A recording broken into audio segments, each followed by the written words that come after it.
Please నా కోసం చెప్పండి. నేను ఇండియా వచ్చేసాక మీరు మా కోసం ఎందుకు రాలేదు? నిక్ పుట్టినప్పుడు ఎంత పెయిన్ అనుభవించానో తెలుసా? నా పక్కన మీరు ఉండాలని ఎంత కోరుకున్నానో. కొన్నిసార్లు చచ్చిపోవాలనిపించేది, కానీ వాడు నన్ను కాపాడేశాడు అంటూ మదన్ గుండెల మీద వాలిపోతుంది. సిరిని అలాగే పొదివి పట్టుకొని ఆమె డెలివరీ జరిగే సమయంలో తన సర్జరీ జరుగుతున్న క్షణం గుర్తు తెచ్చుకుంటాడు. ఇద్దరి మధ్యన కాలం దొర్లుకుంటూ పోతుండగా మదన్ పక్క నుండి వెళ్ళిన కార్ చూసి ఒడిలో సిరి ఉందన్న సంగతి కూడా మరుస్తూ కార్ స్టార్ట్ చేస్తాడు మదన్. ఒక్కసారిగా స్టార్ట్ చేయడంతో కంగారుగా మదన్ను పట్టుకుంటూ ఏమైంది అని అడుగుతుంది. పక్క సీట్లోకి పో. ఎందుకు అంత ర్యాష్ డ్రైవింగ్ చేస్తున్నారు? స్లోగా వెళ్ళండి. ఏయ్ పక్కకు పోవే అంటే వినపడదా? ఉరుములేని పిడుగు స్వరానికి మదన్లో కంగారు తగ్గించడం కోసం అదురుతున్న గుండెతో మదన్ నుదుటిన ముద్దిచ్చి పక్క సీట్లో కూర్చుంటుంది. సీట్ బెల్ట్ పెట్టుకో, మన కోసం ఒకడు వెయిట్ చేస్తుంటాడు. స్లోగా డ్రైవ్ చేయండి. సిరిని ఒక్క నిమిషం సూటిగా చూసి కార్ ఆపుతూ తొందరగా కార్ దిగి ఇంటికి వెళ్ళిపోమని తన పర్స్ చేతిలో పెట్టి డోర్స్ ఓపెన్ చేస్తాడు. నేను వెళ్ళను, మీతో పాటే వస్తాను. మన కోసం కాదు, నీ కోసం వెయిట్ చేస్తుంటాడు నీ కొడుకు. వాడికి తండ్రి లేకపోయినా సతీష్ తండ్రి అవుతాడు. కానీ తల్లి, ఎందుకు ఈ విధంగా మాట్లాడుతున్నారు? మళ్ళీ వదిలేసి వెళ్ళిపోతారా? సరియును టార్గెట్ చేసిన వాడు కనిపించాడే. తొందరగా దిగితే నేను వెళ్ళాలి. సరియు విషయం కావడంతో కార్ దిగి సేఫ్గా రండి, పెళ్లి చేసుకుందాం అంటుంది దిగులుగా. చిన్న స్మైల్ ఆమెకు వదిలి సెకండ్స్లో అక్కడి నుండి కనుమరుగైపోతాడు. దారిలో వెళ్తుండగానే సతీష్కి కాల్ చేసి ఆ పిఎం కొడుకు ఒంటరిగా వెళ్తున్నట్టున్నాడు, నా కార్ను ట్రేస్ చేయి అంటాడు. రే మదన్, నువ్వు ఎక్కడికి ఒంటరిగా వెళ్ళకు అని చెప్పేంతలో కాల్ కట్ అయిపోవడంతో సరియుని బెడ్ మీదకి వదిలి కార్ కీస్ అందుకుంటాడు సతీష్. బావా, సరియు 1 అవర్లో వచ్చేస్తాను, జాగ్రత్తగా ఉండు. వద్దు, నాతోనే ఉండు అంటూ బెడ్ మీద నుండి ఏడుస్తూ లేస్తుంది. సరియు అర్జెంటుగా నేను బయలుదేరాలే, లేకపోతే నిన్ను వదిలి వెళ్తానా చెప్పు అని ప్రేమగా ఆమెని గుండెలకు హత్తుకుంటాడు. అయితే ఎక్కడికి వెళ్తున్నావు? అతని కాలర్ గుప్పెట్లో బిగించేసి అడుగుతుంది. మదన్ కాల్ చేశాడు, ఎమర్జెన్సీ లైన్లో ఉన్నాడు. 20 మినిట్స్లో వచ్చేస్తావా? 1 మినిట్ కూడా దాటను, కౌంట్ చేసుకో, తొందరగా వచ్చేయి అని అతని ఛాతికి ముద్దాడుతుంది. 2 నిమిషాలు ఆమెని కౌగిట్లో ఉంచుకొని బెడ్ మీదకి చేర్చి టీవీ ఆన్ చేసి వెళ్ళిపోతాడు. అతను బయలుదేరిన క్షణం నుండి గడియారం మీదనే తన చూపు నిలుపుతుంది. కొంతసేపటికి ఇంటికి వచ్చిన సిరి దగ్గరకు వెళ్ళి షాపింగ్ అని తీసుకుని వెళ్ళాడు, ఒక్కదానివే వస్తున్నావేంటే అని అడుగుతారు సుజాత గారు. ఆయనకి చిన్న పని ఉందని చెప్పారు అత్తయ్య. దారిలోనే వదిలేశాడా? లేదు, క్యాబ్ బుక్ చేశారని అబద్ధం చెప్పి మదన్కు అడిగిందే సుజాత గారిని అడగాలా వద్దా అని కాసేపు ఆలోచించి సరియు దగ్గరకు వెళ్తున్న అత్తయ్య అంటుంది. ఉండవే, దానికోసమే జ్యూస్ చేశాను, తీసుకెళ్ళు అని కిచెన్లోకి వెళ్ళి జ్యూసర్ నుండి జ్యూస్ గ్లాసులో పోసి సిరి చేతికి అందిస్తారు. ధీరజ్ పెట్టిన ముద్దుకి ఆ రాత్రంతా నిద్ర కోల్పోయిన సంజన మరుసటి రోజు 10 గంటల వరకు మేలుకోదు. ఫోన్ రింగ్ టోన్కు బద్ధకంగా కళ్ళు తెరిచి చూసేసరికి వాచ్లో గంట తన గుండెల్లో గంటలు మోగిస్తుంది. స్కూల్కు లీవ్ అప్లై చేయలేదని ఆలోచన కంటే ధీరజ్ ఇంకో అమ్మాయిని ఇంటికి తోడు తీసుకెళ్తానని బెదిరించిన బెదిరింపే గుర్తుకొచ్చి చెమటలు పుట్టిస్తుంది. కంగారుగా లేచి వాష్రూమ్లో దూరి 10 నిమిషాల తర్వాత బయటికి వచ్చి హడావిడిగా చీరని కట్టి మెడలో నల్ల పూసలు వేసుకుంటూ పాపిట్లో బొట్టు పెట్టి హాల్లోకి పరుగు తీస్తుంది. మెయిడ్ని పిలుస్తూ డైనింగ్ టేబుల్ దగ్గరకు వెళ్తున్న సంజనాకి సోఫాలో కూర్చొని వీడియో గేమ్ ఆడుతున్న ధీరజ్ జానుని చూసి అడుగుని కదపలేక టర్న్ అయిపోతుంది. డాడీ, అమ్మ రెడీ అయింది, వెళ్దామా అని అడుగుతుంది. జాను వెళ్దామంటే వెళ్దాం అంటూ చాలా రోజుల తర్వాత కొత్తగా కనిపిస్తున్న సంజనాని చూసి కనురెప్పలు ముయ్యడం మరుస్తాడు. పాపిట్లో నిలిచిన కుంకుమ నుండి కనిపించకుండా చీరలో దాగున్న పాదాల వరకు చూసి చేతిలోని రిమోట్ వదిలేస్తాడు. మీరు నా ఇంట్లో ఏం చేస్తున్నారు? తడబడుతూనే ధైర్యంగా అడుగుతుంది. నిన్ను కూడా తీసుకుని వెళ్ళడానికే వచ్చాను, బయలుదేరదామా? ఎక్కడికి? ఎక్కడికని నువ్వు రెడీ అయ్యావు? స్కూల్కి అని చూపులను తిప్పేసి చేతులు పిసుక్కుంటుంది సంజన. ఆమె కంగారు తెలిసినా తెలియనట్టు నటిస్తూ మాతో రావడం కోసం రెడీ అవ్వలేదా అని అడుగుతాడు. లేదు అంటుంది ఆక్రోషంగా. అయితే మమ్మల్ని వెళ్ళిపోమంటావా? వెళ్ళండి, ఎవరిని బెదిరిస్తున్నారు అని మరోసారి మెయిడ్ని పిలుస్తుంది. ఆమెకి ఏదో పని ఉందంట, వెళ్ళిపోయింది. జాను, మనం వెళ్ళిపోదాం పదరా అని కూతురు ముందు చేతులు చాస్తాడు ధీరజ్. అతని చంకలోకి ఎక్కి బాయ్ మమ్మీ అని ముద్దుగా ధీరజ్ మెడకు ఖర్చుకుపోతుంది. మీ అమ్మ రియాక్షన్ ఏంట్రా? Nails biting daddy, bad habit right? Yeah అని కిలకిలా నవ్వేస్తూ అంతలోనే డల్లుగా why she hate me so much అని అడుగుతుంది. He never hates you baby, she hates me. For what reason dad? I did a mistake అని అబద్ధం చెప్పి జానుని కారులో కూర్చోబెట్టి సీట్ బెల్ట్ పెట్టాక డ్రైవింగ్ సీట్లో కూర్చుంటూ సంజనాకి వినపడాలని కార్ హారను మోగిస్తాడు. టెన్షన్కు బీపీ తెచ్చుకునే పొజిషన్లో ఉన్న సంజన ఆఖరికి అసహనం కోల్పోయి ఇంటి డోర్స్ లాక్ చేసి కార్ బ్యాక్ సీట్లో కూర్చుంటుంది. ధీరజ్ జాను ఇద్దరు హైపై ఇచ్చుకొని సైలెంట్గా నవ్వుకుంటే స్టార్ట్ చేస్తావా లేదా అని అరుస్తుంది. పాప ఉన్నప్పుడు ఎందుకు అరుస్తున్నావు, కామన్ సెన్స్ లేదా అని సంజనాకి వినపడేలా సీరియస్ అవుతాడు ధీరజ్. జాను ఫోన్లో రీల్స్ తిరగేసుకోవడంలో ఆమె గమనించుకోదు. మొదటిసారి అతని కోపాన్ని చెవి చూస్తున్న సంజన కళ్ళలో నీళ్లు నిండుకోవడంతో మెల్లగా సారీ చెప్పి సైలెంట్ అవుతుంది. విసుగ్గా కార్ స్టార్ట్ చేసి తన ఇంటి రూట్ వైపు కార్ మళ్లిస్తాడు. చాలా రోజుల తర్వాత వచ్చిన కొడుకు కోడలికి దిష్టి తీసి లోపలికి రానించి మర్యాదలు చేయడంలో మునిగిపోతారు ధీరజ్ మదర్. రోజంతా వాళ్ళతోనే టైం స్పెండ్ చేసి సాయంత్రం వెళ్ళిపోవడానికి టైం దగ్గర పడుతుంది అనగా హాల్లో కూర్చుంటారు అందరూ. ఈ ఒక్కరోజు ఇక్కడే ఉండొచ్చు కదరా అని బాధగా అంటారు ధీరజ్ మదర్. సంజనాని చూసి కుదరదమ్మా అంటాడు కఠినంగా. రేపు పొద్దున్నే వెళ్ళిపోదురులే, నువ్వైనా చెప్పు సంజు. ఆవిడ మాటని కాదనడం నచ్చకో, అక్కడే ఉండాలని తన మనసు చెప్తున్నందుకో ఆయనని ఒప్పిస్తానత్తయ్య అని ఓరగా ధీరజ్ను చూస్తుంది. ఇక్కడ ఏదైనా బాంబు పేలుతుందా ఏంటి, ఈరోజు ఇంత కూల్గా ఉంది అనుకుంటూ ధీరజ్ జుట్టు పీక్కుంటే ధీరజ్ అమ్మగారు అతని తల మీద 2 మొటిక్కాయలు వేసి అప్పుడే పెళ్ళాం చాటు మొగుడు అయిపోయావరా అని కోపంగా కిచెన్లోకి వెళ్ళిపోతారు. బాగా ఇరికించేసావుగా, ఇప్పుడు సంతోషమా అని కోపంగా ఆవిడ వెనకే వెళ్ళిపోతాడు ధీరజ్. డాడ్ ఎక్స్ప్రెషన్ సో పన్ని మమ్మీ అని నవ్వుకుంటూ సంజన ఒడిలోకి చేరుతుంది జాను. ఆయన్ని ఏడిపించాలి, లేకపోతే నా పైన కోప్పడతారా అని గొనుక్కుంటూ జానుని పట్టుకొని ధీరజ్ని ఇంకా ఏడిపించడానికి కూతురుతో పన్నాగాలు పడుతుంది. లోకాన్ని మర్చిపోయి మాటల్లో మునిగిపోయిన తల్లి కూతుర్ని మొబైల్లో క్యాప్చర్ చేసి సన్నని కన్నీటి దారితో సంజన జానులను చూస్తూ అలాగే ఉండిపోతాడు ధీరజ్. రేయ్, నీకు కొంచెం కూడా పేషెన్స్ లేదా, వాడు కనిపించగానే ఫాలో అయి వచ్చేయడమేనా అని కోపంగా అరుస్తూ మదన్ మీదకి వెళ్ళిపోతాడు సతీష్. ఏయ్ కూల్ డౌన్, ముందు డిస్టెన్స్ మెయింటైన్ చెయ్యి అని సతీష్ని వెనక్కి నెట్టేసి వాడు ఇండియా వచ్చినట్టు నీకెప్పుడు తెలిసింది అని అడిగాడు. నువ్వు కాల్ చేసేంత వరకు నాకు తెలియదు, మేబీ ఈరోజే వచ్చుండొచ్చు. నేను వాడి బాబు మీద నిఘా పెట్టి ఉన్నాను. అయినా సర్యూని వాడే కిడ్నాప్ చేసినట్టు నీకెలా తెలిసింది? ఎందుకంటే వాడి టార్గెట్ నేను కాబట్టి. వాట్, నీకోసం తనని కిడ్నాప్ చేశాడా? ఎందుకు? అవసరం, వాడికి నాతో అవసరం. నన్ను లాక్ చేయడం కోసం నా వైఫ్ సిరీనే సరియు అనుకొని కిడ్నాప్ చేశాడు.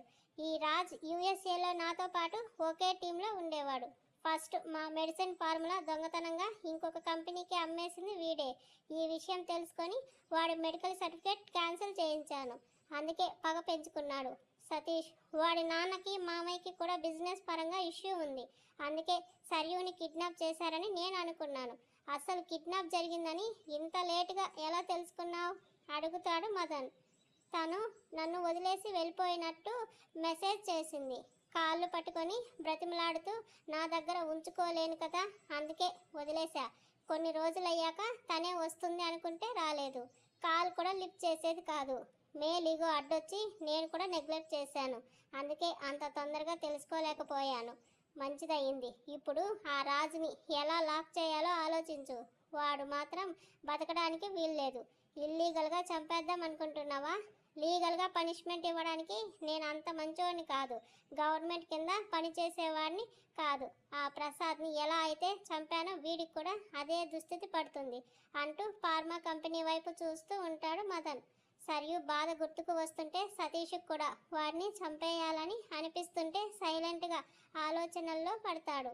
మీరు నన్ను పట్టుకోవడం అంత ఈజీగా అనుకుంటున్నారా ఫూల్స్ అని కిరాతకంగా నవ్వుతూ నిక్ జానుల ఇన్ఫర్మేషన్ చెక్ చేస్తుంటాడు రాజ్. మదన్, ఇప్పుడు కరెక్ట్ టైం కాదు, ఇంటికి వెళ్ళిపోదామా? నాకు వాడిని మీట్ అవ్వాలని ఉంది. లోపలికి వెళ్తాను, నువ్వు వెళ్ళి వాడి సెగలు బయటకు లాగు. ప్రజెంట్ సర్యూ కండిషన్ బాగోలేదు. నార్మల్ అయ్యే వరకు వెయిట్ చేద్దాం. దారిలో దాన్ని వదిలేసి మరీ వచ్చాను. ఇప్పుడు తిరిగి వెళ్ళిపోవడానికా? సిరిని వదిలేసి వచ్చావా కోపంగా అడుగుతాడు. ఇప్పటికే వాడు అవకాశం కోసం చూస్తుంటాడు. నువ్వు ఇలా కేర్లెస్గా ఉంటే ఈసారి వాడి చెరలో సిరిని కూడా బంధిస్తాడు అంటాడు విసుగ్గా. మదన్ పెదవులు ఒక వైపుకు విచ్చుకుంటే ఆ నవ్వు దేనికి సంకేతమో అర్థం కాక ఇంకోసారి వెళ్ళిపోదాం పదా అంటాడు సతీష్. వాడి కారు నన్ను క్రాష్ చేసింది, లేకుంటే దారిలోనే చెక్కు పెట్టేవాడిని అని మనసులో కసిగా అనుకుంటూ ఇంటికి బయలుదేరతాడు మదన్. మదన్ వెళ్ళిపోయాక సతీష్ రాజ్ వివరాలు సేకరిస్తూ మదన్ కంటే ముందు తనే ఏదో ఒకటి చేయడం కోసం దారిని చూస్తాడు. లేటుగా వచ్చిన సతీష్ని చూసి ముఖం మీద దిండు పెట్టుకుంటుంది సరియు. షట్, 20 మినిట్స్ అని చెప్పాను, మర్చిపోకూడదు అని అనుకుంటూనే మర్చిపోయా. తల పట్టుకొని సరియు కాళ్ళ దగ్గర కూర్చుంటూ వేళ్ళు ఒక్కొక్కటి లాగుతూ బేబీ అని ముద్దుగా పిలుస్తాడు. నేను నీ కోసం తొందరగానే వద్దామనుకున్నా, కానీ మదన్ అడ్డుపడ్డాడు, అందుకే రాలేకపోయాను అంటాడు. అబద్ధాలు చెప్తున్నావు కాబట్టే నీకింకా బ్రహ్మచర్యయోగం పోలేదు అని విసుగ్గా లోపలికి ఎంటర్ అవుతాడు మదన్. నువ్వెప్పుడు వచ్చావురా? ఫింగర్ సౌండ్ చేస్తున్నప్పుడు వచ్చానులే. ఇంకోసారి నీ నోట్ నుండి నా పేరు వినిపిస్తే నోట్లో కారం కొడతా అని మళ్ళీ బద్ధశత్రువుగా మారిపోయి సరియు పక్కకు చైర్ లాక్కొని ఏ అంటాడు. శాడిస్ట్ బావా, నేను పలకను పోరా అని ఇన్నర్ వేసుకుంటుంది సరియు. తన ముఖం మీద దిండులాగి కింద పడేసి పిలుస్తుంటే పలకవేంటే, ఇప్పుడు ఎలా ఉందని కోపంగా అడుగుతాడు. బావా అని ఏడుపు మొహంతో సతీష్ వైపు చూస్తుంది. ఈ టైంలో కూడా అరవడం ఏంట్రా, కాస్త కూల్గా అడగొచ్చుగా. నా నోరు నా ఇష్టం, అయినా నేను అడుగుతుంటే సమాధానం చెప్పకుండా బావా అని గారాలు పడుతుంది చూడు, అందుకే నాకు ఒళ్ళు మంట అని సరియు తల మీద పొడిచి సిరి అంటూ అరుస్తాడు. పక్క రూమ్లో ఉన్న సిరి మదన్ అరుపుకి నిమిషంలో అతని ముందు నిలబడితే ఇలా ఉండాలి అని కళ్ళతోనే తమ రిలేషన్ చూపిస్తాడు విత్ కన్నింగ్ స్మైల్తో. పేషెంట్ దగ్గర కూడా యాటిట్యూడ్ మార్చడు. ఎందుకు మారాలి? లోపల అన్నానని అనుకున్నా, బయటకు వాగేశానా అని చిన్న క్లోజప్ యాడ్ ఇచ్చి వార్డ్రోబ్ నుండి టీషర్ట్ ట్రాక్ తీస్తాడు సతీష్.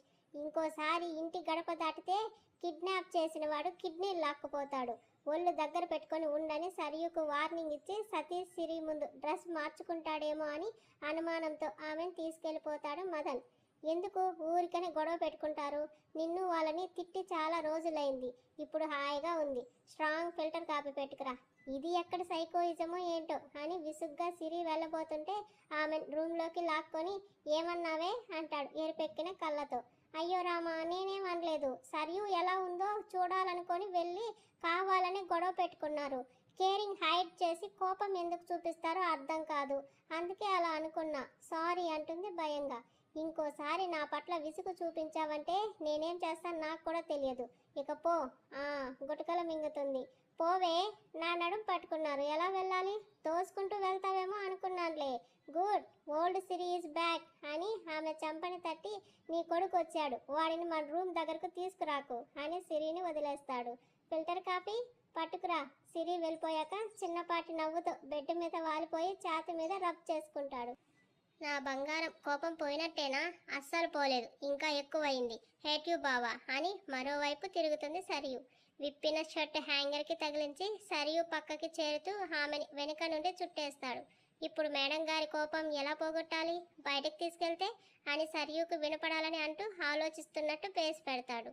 5 ఇయర్స్గా బాహ్య ప్రపంచాన్ని మర్చిపోయిన సరియుకి రంగులు చూడాలని అనిపిస్తున్నా బెట్టు చేయాలని సతీష్కి సమాధానం ఇవ్వదు. నడుముని చుట్టుకున్న అతని చెయ్యి తడమడం మొదలయ్యేసరికి అతనికి దూరం జరుగుతుంది. నాతో మాట్లాడవా సరియు? టైం సెన్స్ ఫాలో అవ్వని వాళ్ళతో అస్సలు మాట్లాడను. అయితే సరే, నేను ఒక్కడనే బయటకు వెళ్ళిపోతున్నా అని సతీష్ లేచేసరికి టక్కున అతని వైపు తిరిగి సతీష్ చుట్టూ చెయ్యేసి బిగించేస్తుంది. మెంటల్, మా మగాల చేత బుజ్జగించుకోవడం అంటే మీకు ఎందుకే అంత ఇష్టం అని మెల్లగా సరియు మీదకి ఒరుగుతూ ఆమె మీద వెయిట్ పడకుండా చేతులు పెడతాడు. మాకు ఇష్టమని మీరేమైనా చేస్తున్నారా? బెదిరిస్తున్నారు. ఆహా, ఇప్పుడు బుజ్జగిస్తా. సారీ సరియు, ఇంకోసారి టైంకి వచ్చేస్తాను, నిన్ను అస్సలు ఏడిపించను, నువ్వు నా బంగారాన్ని కదా, ఈ ఒక్కసారి పర్గ్యూ చేసేయమ్మా అని అంటూనే అతని పెదవులతో ఆమె ముఖం మొత్తం ముద్దులు అద్దేసి పెదవులు కలపకుండా ఆగిపోతాడు. అప్పటికే ఊపిరి బిగబట్టిన సరియు అరమోపులుగా కళ్ళని వాల్చేసి భారంగా శ్వాస తీసుకుంటుంది. ఇద్దరి ఆదరాలు తాకినట్టే తాకించి ఆమె నుదుటిన ముద్దు పెట్టి ఫీల్ ఫ్రీ అంటాడు. కళ్ళు తెరిచి సతీష్ వైపు చూస్తూ నా మీద కోపం వస్తుందా అని అడుగుతుంది. ఎందుకు? నిన్ను చాలా ఇబ్బంది పెట్టాను కదా బావా, నా కోసం ఇలాగే ఉండిపోకుండా ఇంకెవరినైనా పెళ్లి చేసుకుని హ్యాపీగా ఉండాల్సింది అంటుంది ఏడుస్తూ. నా వైఫ్ పక్కన లేకపోతే ఇంకో పెళ్లి చేసుకోవడమేనా? ఇది ప్రేమకి విరుద్ధమే మెంటల్. అయినా నా బంగారం నా దగ్గరికి వస్తుందని తెలిసి ఎలా వదులుకుంటాను? నువ్వు లేకపోయినప్పుడు ఎంత బాధపడ్డానో. తిరిగి వచ్చేశాక నా కౌగిట్లో ఉన్నాక అంతకు మించి సంతోషంగా ఉన్నాను. మనకింకా పెళ్లి కాలేదు. నేను నీ వైపు ఎలా అవుతాను? నేను నా డ్రీంలో నిన్ను పెళ్లి చేసుకున్నాను. కాపురం మాత్రం రియల్గా చేసుకోవాలని వెయిట్ చేస్తున్నా. తొందరగా నువ్వు రికవరీ అయిపోతే ఇద్దరం పట్టాలెక్కేద్దాం అని ఆమె మీద నుండి పక్కకి జరుగుతుండగా సతీష్ని తన కౌగిట్లోకి లాక్కుంటుంది. ఏయ్, ఈ టైంలో మోయలేవే, బాడీ పెయిన్స్ వస్తాయి అంటాడు దూరం జరుగుతూ. జస్ట్ హగ్గు మాత్రమే చేసుకుంటున్నా, ప్లీజ్ దూరం జరగకు. నీకు జస్ట్ హగ్గు మాత్రమే. ఆ హగ్గు మాలో ఇంకేదో అలజడి లేపుతాయి. ఏంటది? Feelings baby. అయితే చూపించు. కొడితే ముఖం పచ్చడి అవుద్ది. అడుగు తీసి అడుగు వేయలేదు కానీ నా ఫీలింగ్స్ తట్టుకునే స్టేజ్కి వచ్చేసిందంట. కామ్గా పడుకో అని ఆమె బుగ్గ మీద పంటిఘాటు ఇచ్చి లేస్తాడు. వారం రోజుల్లో నేను ఫుల్ రికవరీ అయిపోయి నా ప్రతాపం చూపిస్తా అని ఉక్రోషంగా అనుకుంటూ నగ్నంగా ఉన్న అతడి వీపుని చూసి కూషన్ విసిరి కొడుతుంది. సరియు పడుకో అంటాడు టీషర్ట్ వేసుకుంటూ. నేనింకా అలిగే ఉన్నాను, మర్చిపోవద్దు. అలకతోనే ముసలైపో అని బయటకు వెళ్ళిపోతాడు. నా కోపం పట్టించుకోవా అని ఏడుస్తూ మళ్ళీ సెన్సిటివ్గా మారిపోయేసరికి డోర్ బయట ఉన్న సతీష్ సరియు ఏడుపు గొంతుకి మనసుని కష్టంగా అణిచివేస్తూ అక్కడి నుండి వెళ్ళిపోతాడు. మదన్కి ఫిల్టర్ కాపీ ఇచ్చి స్కూల్ నుండి వచ్చిన నిక్ను రిసీవ్ చేసుకుంటుంది సిరి. అప్పుడే మెట్ల నుండి దిగి వస్తున్న సతీష్ని చూసి ముఖం తిప్పుకుంటూ రూమ్లోకి వెళ్ళిపోతాడు మైనిక్. స్కూల్ దగ్గరకు వెళ్ళలేదని కోపంగా ఉన్నాడనుకుంటా. ఏంటో నా బ్యాడ్ టైం, అందరూ ఈరోజు అలకలతో విసిగిస్తున్నారు అనుకుంటూ సిరమ్మ కాఫీ అని చెప్పి నిక్ను కూల్ చేయడానికి వెళ్తాడు. Hello my hero, good evening. Bad evening, don't talk with me. Sorry రా, పిన్నికి బాగోలేదు, అందుకే స్కూల్కి రాలేకపోయాను. ఇక నుండి డైలీ వచ్చి నిన్ను పికప్ చేసుకుంటా, ఓకేనా అని అడుగుతూ నిక్ను దగ్గరకు తీసుకొని స్కూల్ యూనిఫామ్ విప్పుతాడు సతీష్. రాకపోతే give me punishment, okay? Now I will give one punishment అని నడుం మీద చేయి వేసుకొని మరో చేతిని బుగ్గ మీద పెట్టి ఆలోచిస్తూ ఈ సండే వండర్లాకి తీసుకెళ్ళాలి, ఓకేనా అంటాడు. నువ్వు ఎక్కడికి చెప్తే అక్కడికి తీసుకెళ్తా, దానికి పనిష్మెంట్ అని పేరు ఎందుకులే. నిక్ను దగ్గరకు తీసుకొని టీషర్ట్ తొడుగుతూ డాడీతో మాట్లాడావా అని అడుగుతాడు. I don't like him. తప్పు నిక్, అలా మాట్లాడకూడదు. Really I don't like him daddy. Sanjana అత్తకి జాను అంటే ఇష్టం లేదుగా, అలానే ఇతనికి నేను అమ్మ అంటే అస్సలు ఇష్టం లేదు. నాకెవ్వరు వద్దు. You and Siri Janu. You know what, Sanjana అత్త జానుని వదిలేయలేదు. తన కోసమే ఆ స్కూల్లో జాబ్ చేస్తుంది. మరి ఎందుకు జానుని పట్టించుకోదు? జాను బాధపడుతుంది. కేర్ చేయట్లేదు అని ఎవరు చెప్పారు? నువ్వు జాను కోసం ఫ్రెండ్స్తో గొడవ పడుతున్న ప్రతిసారి సంజు అత్తనే వాళ్ళ పేరెంట్స్తో మాట్లాడి సారీ చెప్పేది. నువ్వు జానుని అప్సెట్ చేస్తే ముందు అత్తకే తెలిసేది, తర్వాత మామకు చెప్పేది.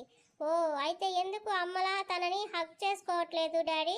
ఏదో ఒక రోజు హక్ చేసుకుంటుంది. అందుకే పూర్తిగా తెలియకుండా ఎవరిని హేట్ చేయకూడదు, ఓకేనా మై స్వీట్ హార్ట్ అని తలాడించి సతీష్ని హత్తుకుంటూ మదన్ గురించి ఆలోచనలో పడతాడు నిక్.